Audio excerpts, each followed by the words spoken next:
All right, guys, it's going to be a great podcast. I got Phillip Stutts here out of the Florida Panhandle area. He's an expert in political marketing, corporate marketing, sales, and PR. He's the founder and CEO of Win Big Media, a corporate marketing agency, and founder and executive chairman of the Go Big Media, a political marketing ad firm. He's written multiple books such as The Undefeated Marketing System, How to Grow Business and Build Your Audience Using the Secret Formula That Elects Presidents, which hit the top 65 out of 6 million titles on Amazon. He has made more than 350 national media appearances, including ESPN, CBS, Fox Business, Fox News, MSNBC, and CNN. How is that for an intro? I'm good, man. Yeah, whatever you want to do. I'm ready to roll. Well, listen, this is actually really cool, man. I'm obsessed with marketing, and I'm obsessed with branding. I love Google. I love affiliate marketing. I love influencer marketing. I love retargeting. I love every single piece of it. I'm obsessed with. You should read the book then, because you'd be geeking out. You know what? I will, and I'll get a sneak preview. Here's what I love to do. I'll get you on right now, obviously. And then I'll get the book. I'll knock it out I'd say, how long is it? Oh, it's like, I don't know, 200 pages. So I'll knock it out by the end of the month. And then we'll do another one. And we'll talk. Yeah, here's the thing about, and I'm not, I'm a fan of the book, but I tell the whole book through stories. So if you like political war stories of how to market behind the scenes with presidential campaigns, and then how we translated that into business success, it's all told through stories. So it is a highly entertaining book. I'll tell you that much. That's exciting, man.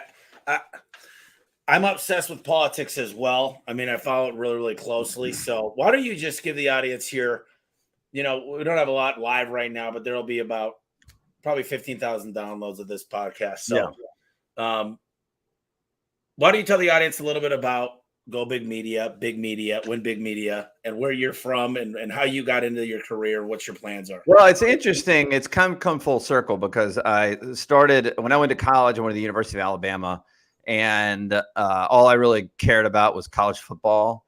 And I liked political campaigns, although I'd never worked on one. And I didn't have any idea what I was going to do in my life until basically I'd graduated college. And when I say full circle, the University of Alabama, Nick Saban is now a client of mine, who we help market. So it's come a long way, baby. But my thing is like, ultimately, I'm such an ADD person. Tommy, does that maybe sound familiar to you at all? Yeah, you can tell already, I'm sure. Yeah. So, I'm 48. So I was diagnosed with ADD in the 80s, and I was basically like the first generation of ADD kids. There was no ADHD when I grew up. They didn't exist. It was ADD. Like, that was it, and only thing that I could do with things I really cared about and were interested in. Like, that was it. Like, that's all I could focus on. Right. To this day, I can handle a lot of different things, but I still really only want to pursue things I'm really purpose driven for. So I really cared about college football, and I cared about political campaigning. I loved how politicians won elections. So I had no idea. I was 22, and I just said, I don't know, I'm going to go volunteer. I ended up working on a presidential campaign in 1996, and it just kind of launched my career. I worked on now 8 presidential campaigns, 3 winning presidential campaigns. I've been a part of now about 1,453 election victories. And when about 6 years ago, I said, we have this insane marketing mindset in politics, and no one knows about it. And if we applied it to businesses, I bet it would work, but it was a theory. And so I went out to prove it. I created a corporate marketing agency. We actually I can tell you great stories from pest control industry or the home services industry, because we've helped both. And I actually write about it in the book, a home services company that we worked with. But my ultimate goal is like, what do we do in politics that elects U.S. senators, presidents? And then how could businesses utilize that sort of formula that we use in marketing to have success? So we worked on it for like 6 years. We now work with NASCAR. We work with huge like pest control chains. We work with the University of Alabama and Nick Saban. We work with publicly traded companies, marketing them on the formula that elects presidents. And the reason we work with all of them is because every time we've applied this formula to a business, they have grown their bottom line. Every time. Thus, the title of my book is called The Undefeated Marketing System, because we went, oh my God, no one. See, you get this, Tommy, because I've read all about you and I really, really like what you put out and how determined you are. But like the best way, the most successful people in this world find outlier approaches that no one else is using. And the businesses we work with now are marketing in a way that no one else is marketing, from Fortune 200 companies to small businesses. And so I was like, man, there's a story to tell. So I told the story not only in the book, not only in how political campaigns work and are successful, but how it's been applied to specific business industries, including the ones that we'll talk about today. This is great. So one of my things that I've learned, and I never believed this about a decade ago, I said I could make the phone ring off the hook. And what I said was, those are all non-branded search terms, right? I'm good at SEO, good at direct response type stuff. And then I realized the couple HVAC companies that they talked to me and they said, I only bid on my own keywords. I don't even bid on the crap like HVAC repair, Phoenix, or air conditioning. And they said, my Google cost is very low, but my conversion rate's the highest in the industry. My average ticket's higher than everybody because I'm a brand now. Right. So talk to me. Let's just talk about the main concept of, I guess, how presidents win. What are some of the factors? Well, and there's a 5-step formula. I think the best thing to do is just focus on the very first step, because you can't really do anything else without the first step. So what I would describe the way I'm not just a typical marketer. I'm a data and analytics marketer. My job is to eliminate the risk of the business owner before I succeed, so that they succeed. And then when they succeed, I have that client forever and ever. Right. And so I became so obsessed. In politics, we run these campaigns and we take this first step, which is we must find an alignment between the politician and the voter. So let me give an example. Like a U.S. senator, let's say from Arizona, wants to run for U.S. Senate in Arizona. He comes to me and he says, hey, I want to run for Senate. And I'm like, great. Tell me what you believe in. And inevitably, the egotistical politician tells me like 27 different policy issues that they want to run on. And I'm like, okay, nobody wants to know about your 27 issues, right? But what I do is then I go out and take those 27 issues and overlay them on what the voters are doing online, surveying them, tracking their movements online. And I can ultimately find 2 issues where the voter has pure alignment with the politician, where we know that if we run on those 2 issues, the politician will win. Okay. So like I would say, like Donald Trump, he ran on the border and the economy, right? And make America great again. It wasn't very many things. He tapped into what the voters were thinking, because he knew ahead of time that the voters were also thinking that, right? And so how about this? When you translate that to business, what I'm blown away by is how many, and you probably see this in all the advisement you do of business owners, how many business owners come out and just talk about what they want to talk about. You know, an example of this, I love to tell my founder story. I'm sitting here telling it right now, right? What if I told you that the people you wanted to buy from you, they only cared about 25% of your founder story, and you knew it?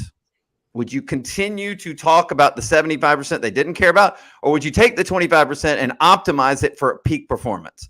Because I can tell you, and the reason I can is because I have a partnership with the largest data collection, analytics, and AI company in America. And in my database, I have 240 million American consumers, 550 million connected devices. I'm tracking 10 billion online searches online purchasing decisions every day, and 1 trillion searches every single day.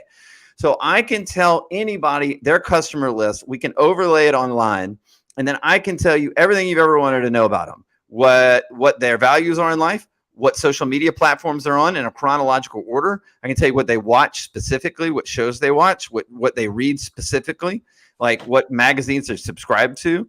I can tell you everything you've ever wanted to know about them. So for us, that's the first step, because as the business owner, I've got to find the alignment between what I'm selling and what my customers want. And a great example, I'll tell you this, we worked with this home services company. And they came to us and said, man, we built this company on the backs of the Great Recession back in 2008, 2009. And they grew the company like crazy. And then all of a sudden, it just fell off a cliff, their marketing did. And I asked them why. And they said, well, we've been marketing to discounts for about 12 years now. Everything's discounts, right? Buy us, everything was discounts. And I said, well, is that what your customer wants? And they said, yeah. And I said, how do you know? They said, well, we 4X the company in the last 8 years. I said, but what happened the last year? They said, we've lost $2 million in market share. And I said, why? And they said, we don't know. And I said, but you're still running your marketing campaign on discounts. And they said, yeah. And so we overlaid all of their customers online. We tracked their movements online. We have this massive report we put out. We showed them. Their customers actually saw discounts as cheap and unsafe. You're going to have some technician come to your house and go rummage through all your appliances and everything. And all of a sudden that woman is alone that day in the house, and you hire that person because they're the cheapest. That doesn't make people feel safe. What we said was they wanted value, but they wanted to feel smart. We saw this. We saw in the data that they bundled all these services like cable and phone and all of these things, right?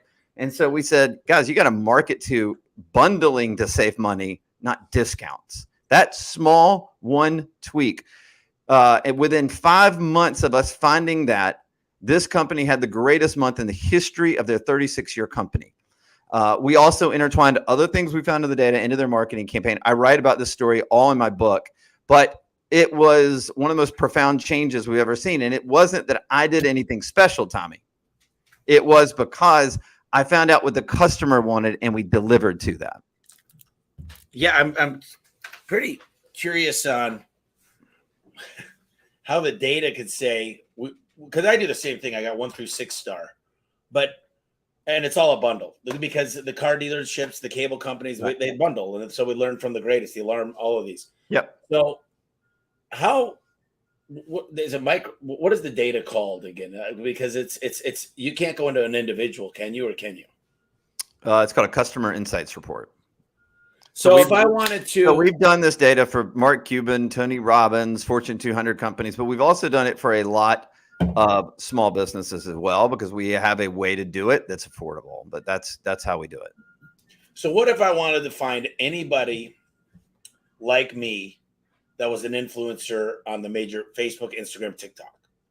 Can you give me that list and be able to market to that and be able to get them as affiliates, influencers? Or how does that work? What you're able to do is take your, let's say for your garage company, right?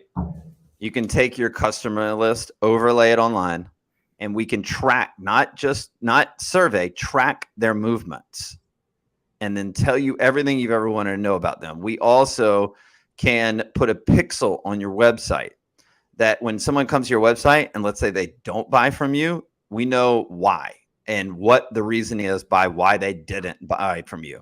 And then all of it, ultimately, we can do a modeled audience. Now, can we get down granular to a specific person? The answer is yes, but it kind of depends on the campaign itself, and that gets really expensive too. And so from a more affordable standpoint, it's about tracking customers.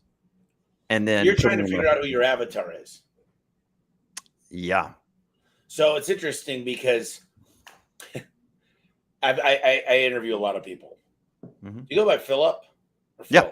Phillip. Okay. So I interview hundreds of companies a quarter. And right now, amazingly enough, people are dying for employees. Mm-hmm. So can you reverse this, Phillip, and say, how do I find out? You take your top technicians, you find out where they hang out, what the platforms they're using, how to get in front of them. Is that an opportunity as well? Yeah, I'm sure there is. I mean, I would have to put whoever is with my data team. And if we couldn't deliver on what someone wanted, then we wouldn't do it. But the fact is we pretty much have about 10, on average, we have about 10,000 data points on 240 million Americans. It's interesting. There's these data houses. There's a lot of them, and I had Gannett. You familiar with Gannett? Yeah, yeah. They ran all these analytics, and I made them sign a bunch of NDAs because I wasn't going to let them take my data. So they built this whole avatar model, but I just didn't really know what to do with it. Yeah. I'm like, okay, this is great. I figured out the segment. They had like all these different type of clients, right? That had different names. They came up with like 10 different personas, and they said, this is your main persona, but they didn't really give me a whole lot to do with it. So once you get this data, what are you trying to do? You're trying to get in front of your avatar. You're trying to change the way you sell. I mean, what are the three key things that come out of this analysis? Yeah, it's not even. It would be the four things, and they are the 5-step formula. So that's step one. Step two, and again, I write about this, about how everybody gets this wrong, because everybody has the exact same question you have. Like, okay, well, what do I do with this? But far too often, you have a lot of business owners. They go build a website, spend a ton of money on their brand, and they don't even have an idea of what their customer or their client wants, right? And so for us, we look at it as a package deal. You buy the data, and we build a strategic roadmap for you that tells you, it's almost like a Moneyball marketing approach, because we can tell you the platforms you need to be on, how much you need to allocate to that specific platform, the messages that you need to run, what percentage of people are on video, which people are just on social. We can tell you everything. So if you're looking at a pie graph, specifically in the data how you should be allocating your resources. Do you know how much money people save by doing this, by the way? Because they have no inefficiencies in their spend, none. And so but we put a plan together, and it also takes the alignment of the vision of the business owner and what their customer wants and wants to hear and is interested in it. And why that's important is because we're not doing these one time for companies. We're doing them every quarter right now, because for 2 years or 2.5 years since the pandemic broke out, every month there is a different change. Somebody's getting squeezed, somebody's excited, somebody's making money, somebody's not making money. All of their buying values are changing constantly, right?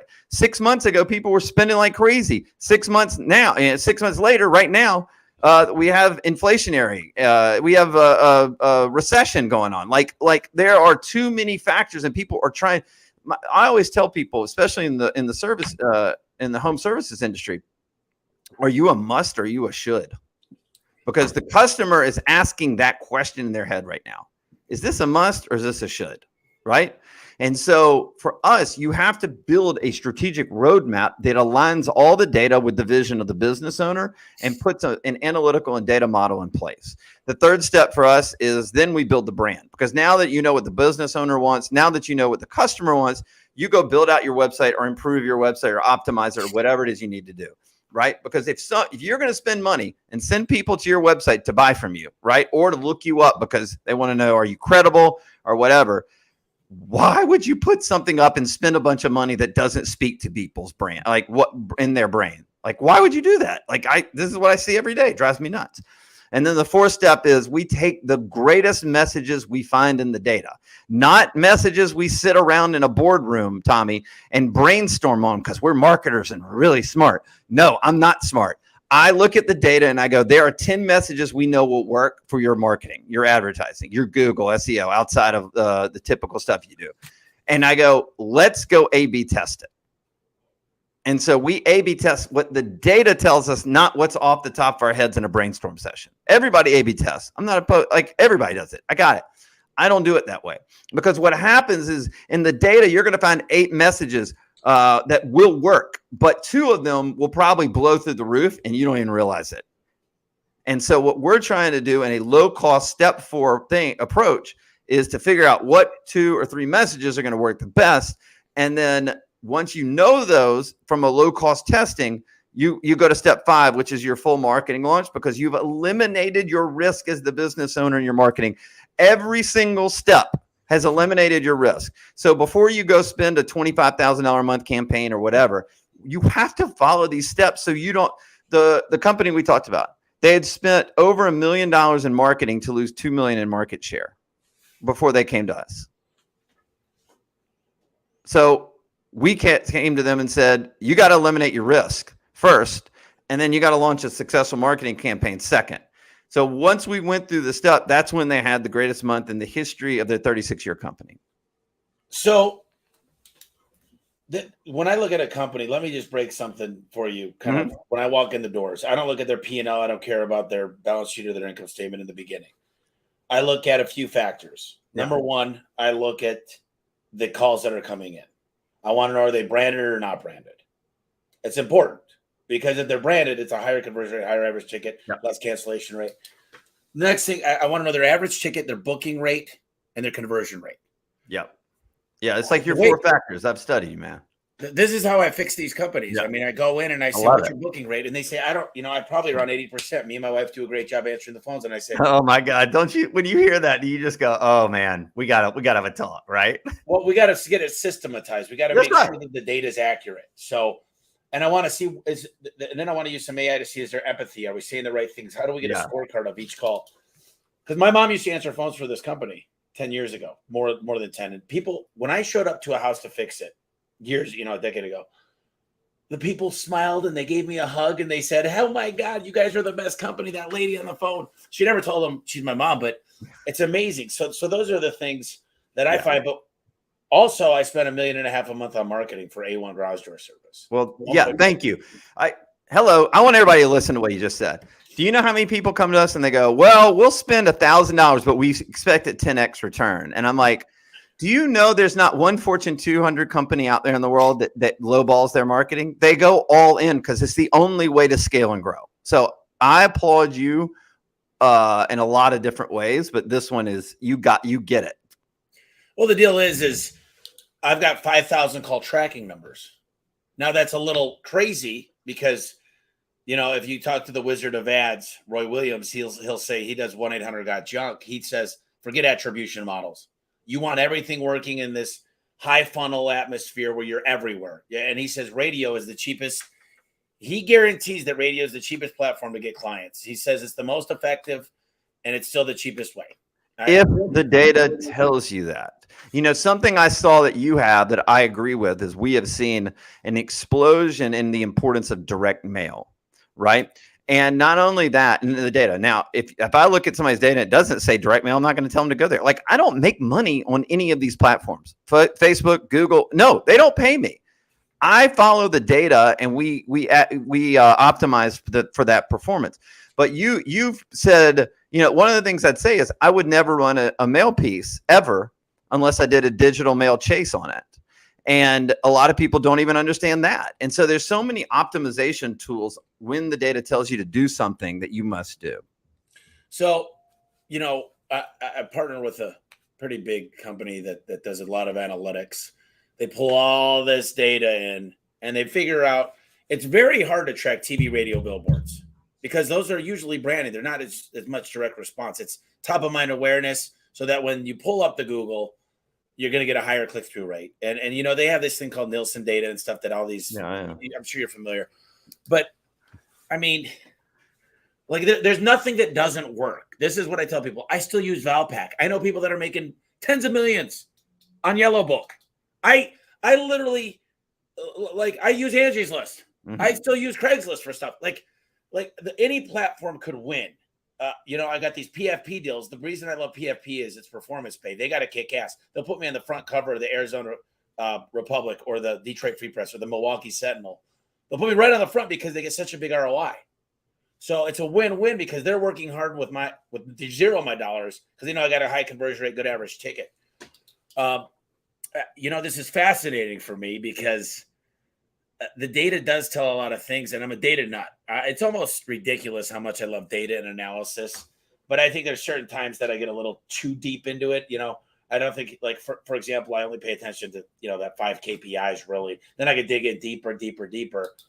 But what is the one big thing that you would say that you've seen that you've kind of turned around when people work with you?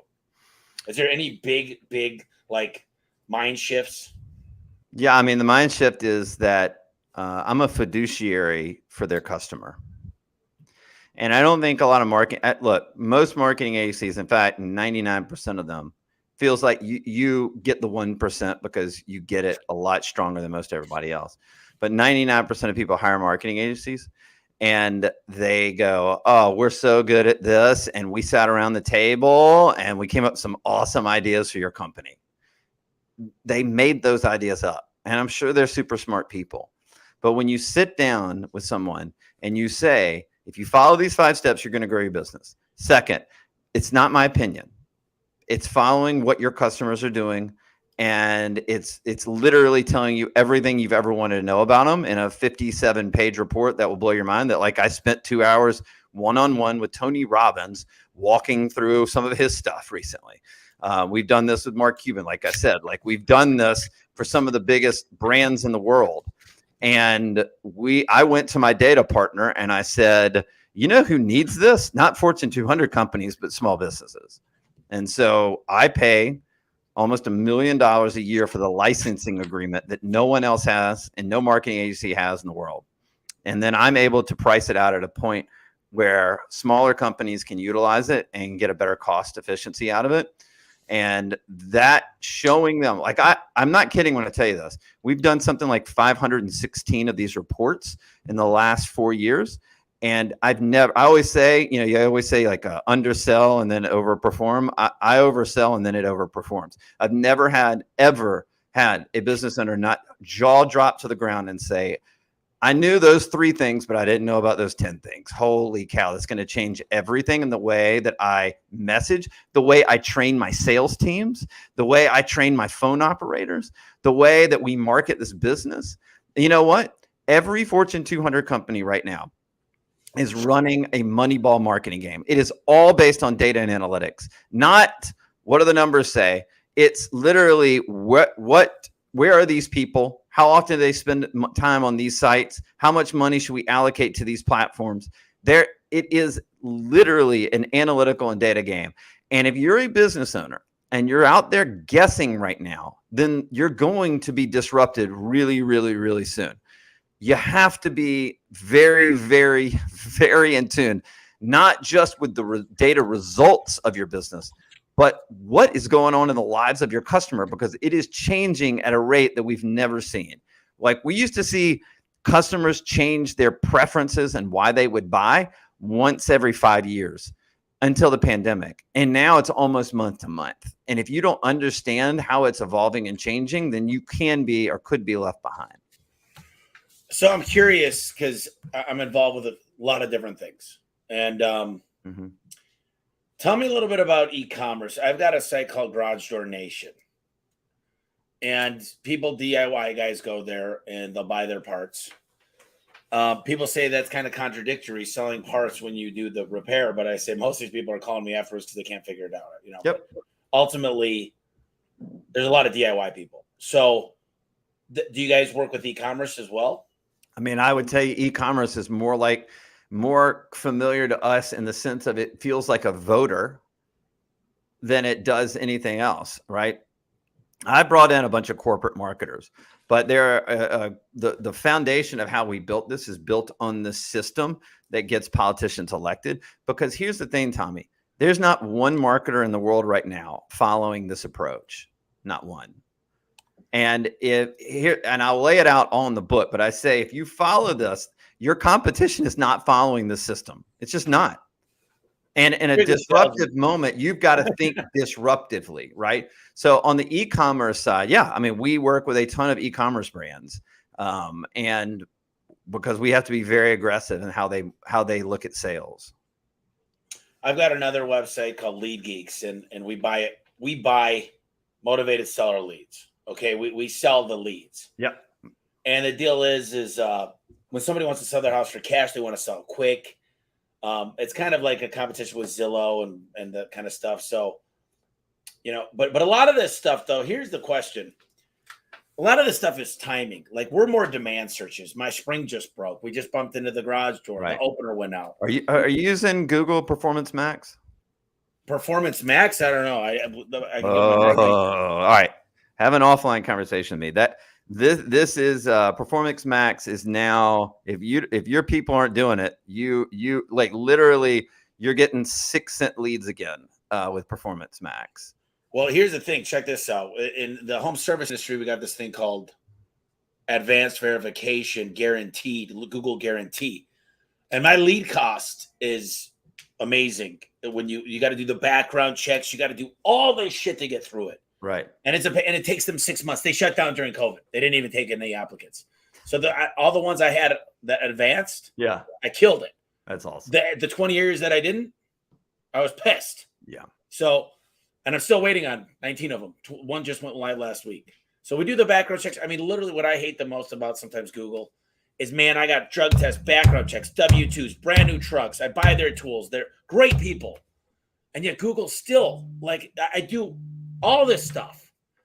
Yet there's all these people that don't do anything right, that have bad backgrounds, and they get through the holes.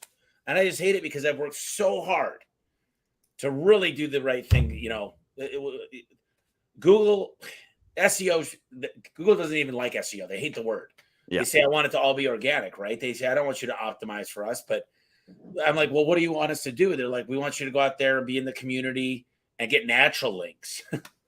I don't know. It's crazy. Well, Performance Max is something they're rolling out. They started it in January. And basically, they're opening up the floodgates to all of the data that they've collected. So Facebook did this and got in a lot of trouble, but then it all died down. And now Google is going to start doing this. Now, Facebook had 1,000, 5,000, 10,000, 20,000 points of data on you. Google has like 20 million points of data on every single person in the country. And then what happens with Performance Max is there's an onboarding period, but the longer you work with their logarithm, the sharper it gets. And then it only targets like the greatest leads that you could possibly want. And then you're now, just like everything, Gary Vaynerchuk, who I work with, has a great saying that marketers ruin everything. And eventually Google Performance Max will not be effective. Just like, oh yeah. Well, that's but you got another 12 months before that starts kicking in. And even then you probably have another 6 to 12 months after that, by the time it just becomes so flooded in the marketplace. I'll tell you, this guy called me last night and he said, Tommy, if you could go back 10 years, what would you tell yourself? And I told him all this stuff, but I said, number one, own your day. But I said, what I've learned during COVID is if I get A+ technicians, CSRs, dispatchers that are great people, and I give them the exact things to say, where to stand, how to ask questions, how to actively listen, eye contact, I'll win every time. I'm teaching people exactly a process. So I could take a Craigslist lead and crush it. Mm-hmm. And what I'm trying to say is, what we've done a good job is that we could make technicians. We find the right person. We do this huge test. It's called Perceptive Predict. And what happens is we took all of our technicians, 300 technicians. They took a 45-minute test. We got the test down to 20 minutes, and it takes nature versus nurture. What we teach the technicians uses our training and says, this person is a fit based on psychology. And using these things, and I'm a data, you could tell, I love this stuff. So using that data to find the right stuff and using your data, I'm sure would be powerful. You said a number. You said, I want a 10 times return on my 10,000. I know it's probably different size companies, different data, but roughly, how does the process work? Which part? The enrollment, the fees, the result. Oh, yeah. Well, first of all, for anybody out there, you can do a free 30-minute consultation with my team to see if it's a good fit for you. And my team will do a call with you on it. And if you're like, oh, they can't do whatever it is for me, then obviously it doesn't cost you anything. But that's at phillipstutts.com/insights. It's a free, it's like a 30-second form. They will set up a call with you immediately, and then you'll ask all the questions and walk through and see if it's a good fit. For us, we really package it at about $10K for the data. But with the strat plan, we do it at about $15K. So you can actually save a little bit of money because those things together are $10K each. And then you can either like I said, either we can help you build that out and market it, or you can hand it off to your team and let them go. But trust me on this, they're going to have the exact game plan. It's going to be a Moneyball data and analytics marketing plan, and it's going to be based on what we see within the data and nothing else. And so again, let me give you one example. Sorry, I'll interrupt you, but no, go ahead. NASCAR came to us and they said, pandemic killed us. We got a race. We have a track in Atlanta Motor Speedway. And they said, it's been like since 2017. We haven't even sold the thing out. We didn't even have a race 2 years ago. We had to suspend the race in 2021. We have this race coming up. It's in March. It was this March of 2022. And they said, can you help us come in? So we went in the fall and in the winter of 2021 to 2022 and implemented these 5 steps. And it was the most successful ticket selling event they've ever had at their worst selling track of all the tracks they have. So then they're like, okay, well, you're coming to our other tracks now. And so now we've expanded that portfolio, right? Coach Nick Saban, the greatest college football coach in the history of college football. Now college football players can be paid. I don't know if you know that, but there's this thing called name, image, and likeness.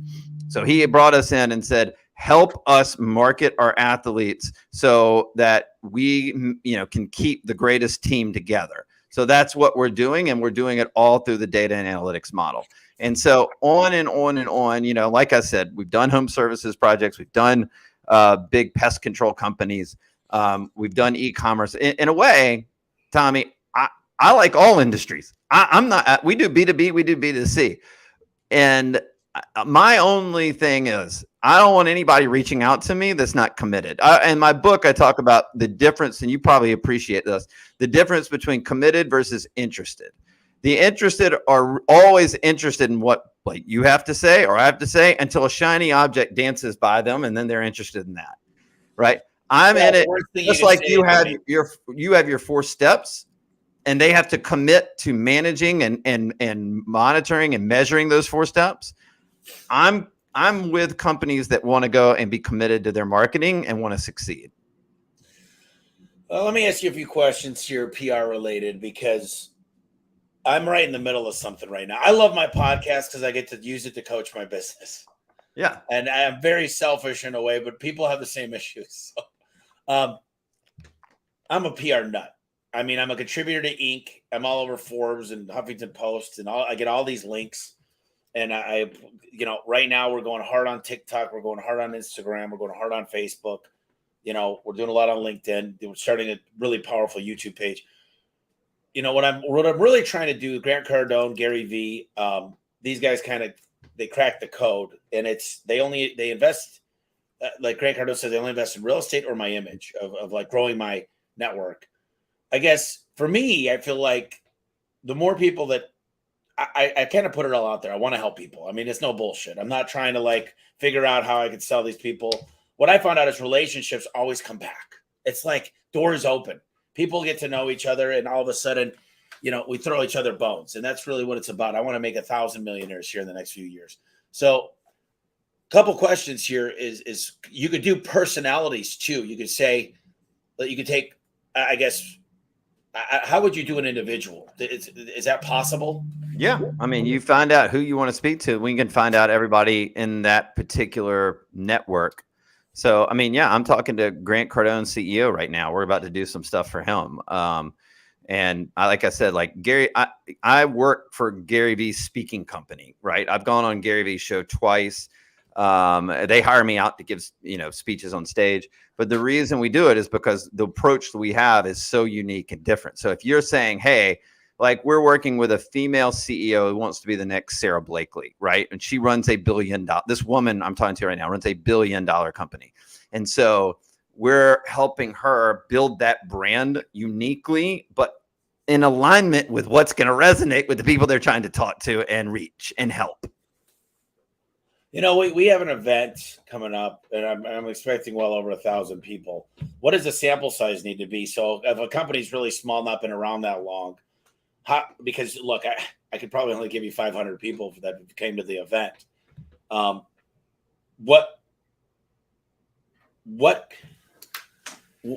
would you do with an event I mean, is there anything that does that make sense, or is there? I guess it's too small of a sample size, right? Is there a certain sample size you need to be able to? Well, you can geofence the event and then track the event is my event. It's only the 500 people. I got all their information. Yeah. So what do you want to find out about them? Well, I want to find out how to find another 5,000 people that come to the event. Sure. You could take that and model it out. You could take the 500 as a big enough sample size. Well, in order for us to match data, direct data, we need about 8,000 records, right? 8,000 emails. Okay. If we put a pixel on a website, if you have more than 8,000 records, yeah, I can do it. If you put a pixel on a website, you need about 5,000 to 7,000 unique visitors. But the third way is the way that gets around all of it, is just to build a modeled audience. So you say, I know all these 500 people. This is exactly who they are. I know them like the back of my hand, right, Tommy? You do. And then we can go out and find all the same people in our data and then put together the report on exactly that to show you how to build that out even bigger. Yeah, I'm going to cut this podcast 10 minutes short so we can talk for 10 minutes. but like I said, but I'm going to share everything with the audience. They just don't need to share, talk to them about what's going on. But so let's talk a little bit about effective strategies that you found, maybe unique strategies that, you just said mailer, but you said we use a digital mail chase. What are some things in my big markets, I got to hit a certain KPI, but then I unleash the beast, which is TV, radio, billboards. Yep. And then what happens is I turn into branded searches. And then what happens is people flock to work for me. We see you everywhere. I love this, man. You're it's so nice to talk to somebody who gets it. I'm telling you, I know you work with people and you're like, no, if you do this, it works. And they go, oh, but that's hard. Ooh, well, the problem is, where's the get rich quick pill, Tommy? That's what they say. It's hard work, man. It really is, because it is hard work. It is never ending. I can tell by your passion that you're like, oh no, I'm committed to this, which I love. So keep going. Oh no, I'm all in on this stuff, man. I know. I can tell. And I fly around the country constantly going and visiting amazing shops. I don't really like to go to the weak shops. I always get inspired. I always need this constant. And I bring back 10 things everywhere I go. Yeah, of course. Books. Right. So what are some things that you've done? Like one of the questions I had here was, can having a controversial ad be effective? And as far as are you familiar with how I look at that? It's okay if you're not. No. I'll break it down. Oh, dude, I come from politics. You don't think I've ever dealt with controversial ads? That's the backbone of my work. So my third book is going to be on this. I've written 2 books. One's called Fire Them Now. The other one's called The Undefeated Marketing System. I've dedicated 2 chapters in those books to what I call, in politics, it's the negative political ad. In business, people got scared as shit when I called it a negative ad. They didn't want to talk about it that way. So we call it it's a comparative ad or a comparatizing. So here's why. It's really, really important. And I break it down, how to do it, why to do it, how successful it is. And I'll even give you examples right now, and I'll make it real quick. According to Forbes, we are seeing up to 10,000 ads a day online and offline. Every single person, okay? 10,000 ads per day. 10,000. If you think, for your audience, you think your home services business spending $1,000 a month or $5,000 a month is going to break through the clutter of 10,000, you're not competing against other home services companies or other kind of people in your industry. You're competing against office chair companies. You're competing against t-shirt companies. You're competing against sunglasses companies. You're competing against 10,000 companies, right? I mean, it's insane. And so the way you break through the clutter is, one, we've already talked about it, have a deep understanding of your customer through data and analytics. So make sure you're talking to the exact right people with the exact right message. But if your message is still crappy, you're still not going to get conversions. And so how do you break through that clutter? Well, there's 3. You know what? I'm going to give you guys 3 great tips here. 3 great tips. One, it's so obvious. You probably recommend it everywhere, Tommy, to all your people. The more 5-star reviews you have, the better it is, because we've done evergreen campaigns where we've helped people get no customers, but 50,000 5-star reviews. And then when the customer goes in and Googles their company and one in their local community has 50,000 5-star reviews and the other has 22, who do you think they're going to hire? Right. So that's one. Wait. To remember, or stick where you're at. You get 50,000 people to leave reviews that don't use you? No. They haven't used your service? No, this is a national pest control company that we went back to their customers, got 50,000 5-star reviews. Okay. I'm very familiar with the pest control industry. Actually, do you know a guy named Lenny Gray? No. Mm-mm. Okay. Anyways. But then we went out and whatever market they were in, we said 50,000, click on our website, and there you go, 50,000 5-star reviews. If you're not feeling safe about bringing some stranger into your house and you got a 50,000 5-star reviews, pretty good. The number 2 tactic that is crushing right now, it's breaking through all the 10,000 ads a day, is humor. It is. Like the Geico commercials, they're everywhere. Right. Yeah, that's right. You're blowing through an example right now, right? Because it made a difference. It broke through all the clutter. The third is this comparative advertising. I coined the term comparatizing, but that's what it is. And so here's what I mean by that. Ads on politics. That's all I see. There's never what I'm going to do. It's dismissing the other candidates. Yeah, right. And by the way, you know why we do them? Because they work. Yes, thank you. You answered it right. You're the only person that ever got that. Okay. So when we worked for a athletic clothing company, they were an e-commerce company, like a competitor to Lululemon. And when we looked at their data, Tommy, we found something pretty interesting, that men didn't want to buy any kind of like cheap athletic gym wear, right? Shorts, sweats, t-shirts, stuff like that. They didn't like cheap athletic wear, right? They wanted high-end stuff. Again, think about like a Lululemon competitor, right? The t-shirts feel good, they're expensive, all this stuff. So we came up with this ad campaign that said, don't buy your clothes from a shoe company. And then the tagline was, just don't do it. All right, you get it. Just don't do it. Play on what? Nike? Right. Are you offended by that, Tommy? Does that hurt your sensibilities? No. Well, it's those campaigns. No. It works. And it broke through. It was the most successful ad in the history of this company. The most successful ad with men. That was the target, right? We did a supplement company, e-commerce supplement company. We found out that 76% of their customers hated soda. How in the hell are you supposed to know that? But we did, because we found it in the data.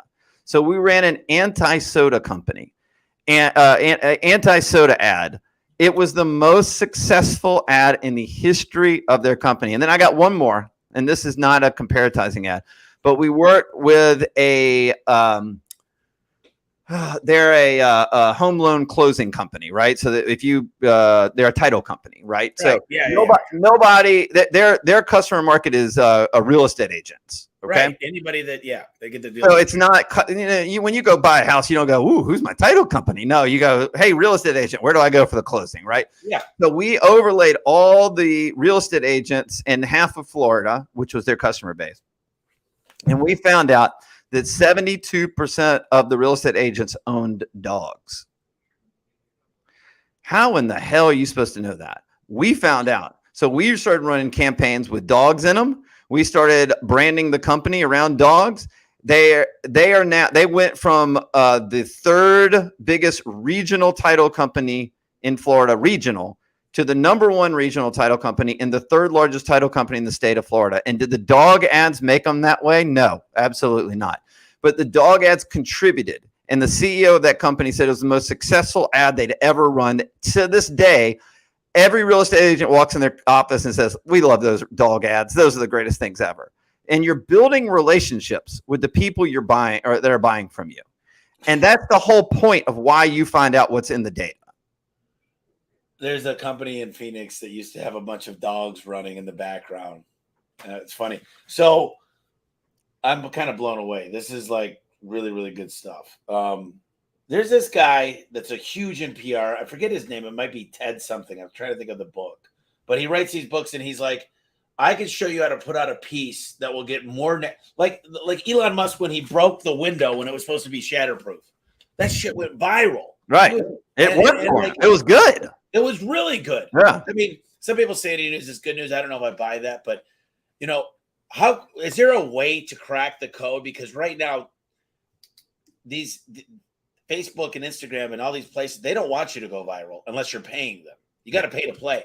Yeah. Is there still a way to go viral? Is there things that can go viral? Is there things that just get out there quicker? Is there a formula? I think the way you do it is you let's just take it in the way we work. When we find 57 pages of data, then you have 57. Basically, you've got about 570 different ideas you can play with, and something of that will go viral. So one of the things that I did, I'd say in 2020, was 3 days before the presidential election.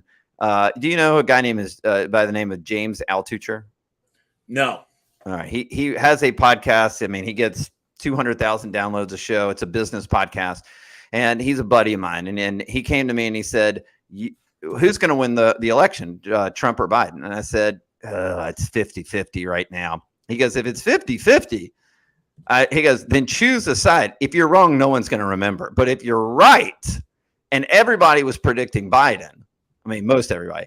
So I wrote a 2,000 word essay about the 10 ways that Donald Trump was going to win the election. He didn't win. He lost by something like 56 or 43,000 votes, right? In your state of Arizona and Georgia and Wisconsin, he lost by 43,000 votes, right? But it got 13 million downloads 3 days before the election. It was on the front page and it was a Medium blog, and it was the most viral thing I've ever done. And the reason being is I tapped into the formula of finding, just like Trump does all the time, of finding the things that are on people's minds that they're not talking about, for them to go, oh yeah, that's right. Like the dog ad I just told you, that thing went viral in a very small way, in a very unique way, in a very niche way, but it blew up this company and helped them grow. And so for me, it's finding out the things that your customers or the market is thinking about, they're not talking about, and then talking about those things. Let me ask you a question. I'll close out here in a few. All right, can you stay a little extra? Yeah. Okay. Sure. So, we're going to do between 150 and 200 million this year in revenue. If you were to lay out a PR plan, and here's the things we talk about: what things we're going to do on PR Newswire, what things do we want to go on the back of media, earn media, right? If we wanted a whole plan, I could get a really good PR person for about $200,000. I'm in 30 markets. I want somebody working. The problem I have with PR people is the B2B people take B2C on the side. They're always pulling on side clients and I just want somebody focused. I got more shit for them to work on than you would ever imagine. How would you even think about building a team that could go out there and go on the back of news, get on articles, get you on the right podcast, get really good torch awards for the BBB, best places to work? There's so much stuff going on all the time. How would you plan on a winning formula for that? So, I mean, I would just look at the model I did for myself, which is for 10 years now. It's a slow build, and I did it all myself. And it's how I can still to this day, if I want to call and get on Fox News or Fox Business, they'll take me. I was on Maria Bartiromo's show.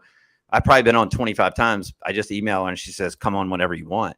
So, and the reason that exists is not because I hired some PR firm and paid them an exorbitant amount of money, because I've done that, and you've probably done it too, and they all are horrible. Like, I've never met a PR firm that's great. I really haven't. That they will put you on KRJ in Napa Valley, California, and tell you they got a win for you, right? And that drives me insane. Like when they just go, "Oh, we got you local radio in Napa," and I'm like, "What? That doesn't do anything for me."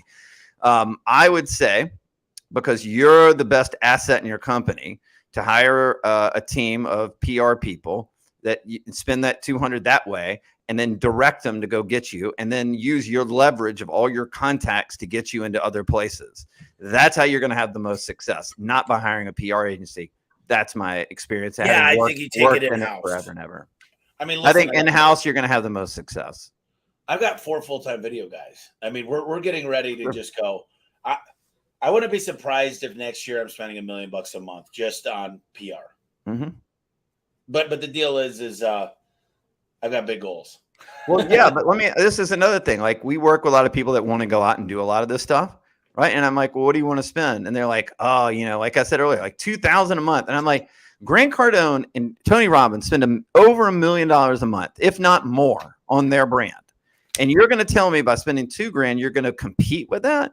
That's just not realistic. And they go, oh, that's going to happen. And I go, all right, well, we'll see. And I've never seen anybody do it. So I commend you for being committed to that, because it's the only way it works. That's the market. That's the competitiveness of this market. It's insane right now. These guys that are blowing up on social media, I forget this guy's name. He's the biggest search term on social media right now. And he's like, I'm bigger than Trump. I'm bigger than Biden. But he's such a douche. And he's so controversial. He's got his shirt off. He's talking about how women should act.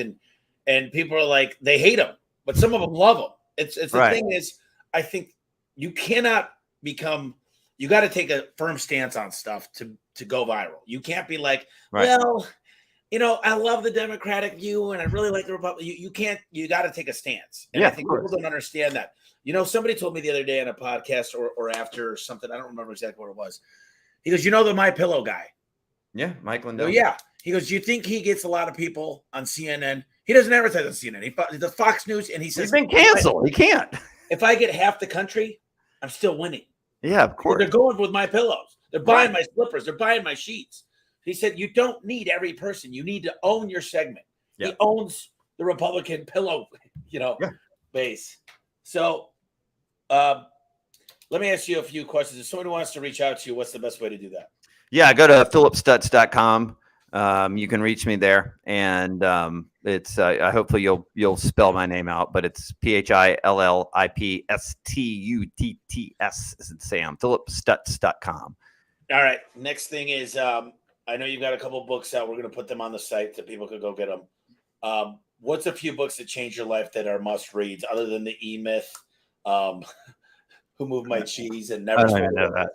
All right. So there's a book by Ned Hallowell called Driven to Distraction. I'm so ADD that the book helped me understand how my brain works, what kind of work I need to do during certain parts of the day. I'm all analytical until about 11. After about 11, I can't do any analytical work. And so I typically do interviews in the afternoon because that helps light my brain up again. But it helped me organize how to be the most efficient I've ever been in my life. That one's been really good. Marshall Goldsmith's What Got You Here Won't Get You There. It's a great one. There's a new, and then I've just finished Untethered Soul by Mickey Singer. That thing will, if you've done deep emotional work like I have. I mean, I've done psychedelics and I've worked on my trauma for about 8 years now. That book will change your life. Well, I'll tell you what, you're a cool dude. I need to, we'll talk a little bit after this, but this is, it's eye-opening.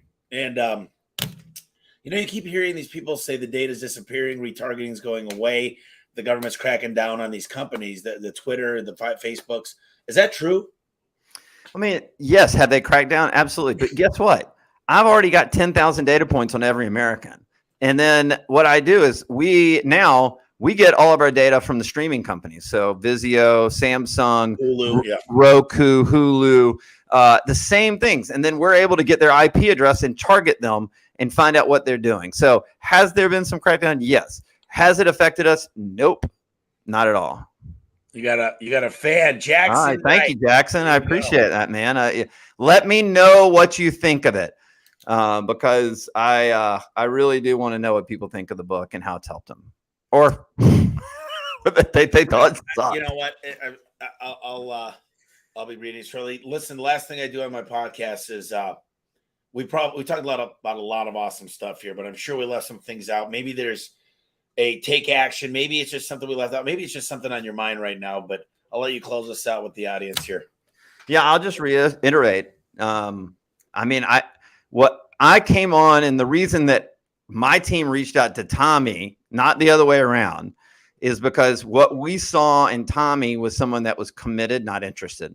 It's like the biggest thing I harp on more than anything else. If you want to have success in this world, you have to be committed to a process, committed to a system.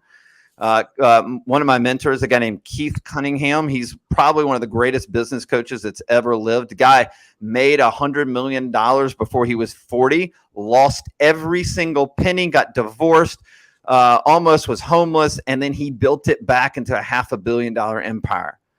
And he teaches you what gets measured gets done. And that's what Tommy teaches you. And so we don't reach out to everybody.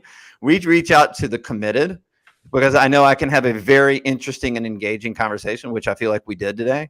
But my passion in life is to get people to stop being interested.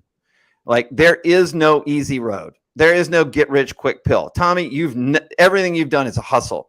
You've hustled your ass off to get where you are, and you've taken chances 99.99999% of your industry would never take. That's what it takes to be successful. And by the way, Jim Rome has a great quote.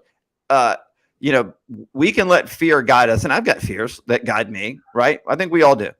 But one of the things that you should understand is if fear guides your risk tolerance, then you need to understand that everything in life is risky. Getting married is risky. Having a baby is risky. Owning a business is risky. Everything's risky. So if your fear is, I can't take a risk, I can't take a chance, I can't get committed to what I'm doing, that's not living a great life. And that's why my passion more than anything else is to get people committed. And it's all because I've learned the lessons of letting fear override my life for a long time. It's interesting. I said you were going to let a word, but I really want to talk about this real quick at the end. I don't hold secrets. People come into my office, they can look at my CRM, I give shop tours, I tell everybody everything. There's no secrets. They can look at my price book. I don't care. And a lot of my managers are like, what the hell is wrong with you? Like, we worked so hard to build this stuff. And I'm like, no, we've literally copied from a lot of people and made it better. Yeah, of course, model. Right. But a lot of people open up their doors to me. But one thing I've learned is it's not easy to implement this stuff. It's very, very difficult. I could tell you what to do, but to go out and implement it, hey, man, Phillip, I'm going to get you on the golf course. I'm going to show you how to hit the ball very, very far. It's going to take you years. I'm not saying you in particular, but you can't learn. Tiger Woods could say, hey, straighten up your arm. It doesn't mean you're going to hit the ball longer. So you got to have the right team. And the thing that I've learned more than anything is the power of a plan day and delegation. Is what should I be working on today? And when I hire people, Phillip, I try to find somebody way smarter than me that's way better at that. Of course. I never want to be in charge. I say, a lot of people say they feel bad when all of a sudden, like, they're not needed. You built a company so strong, built to last, right? Jim Collins. You built a company so strong that you don't need to be there. There's nothing wrong with that. But some people, they hate it. They want to sabotage it. All right, I have a question for you. Yeah. What's the hardest thing you deal with at the level you play at?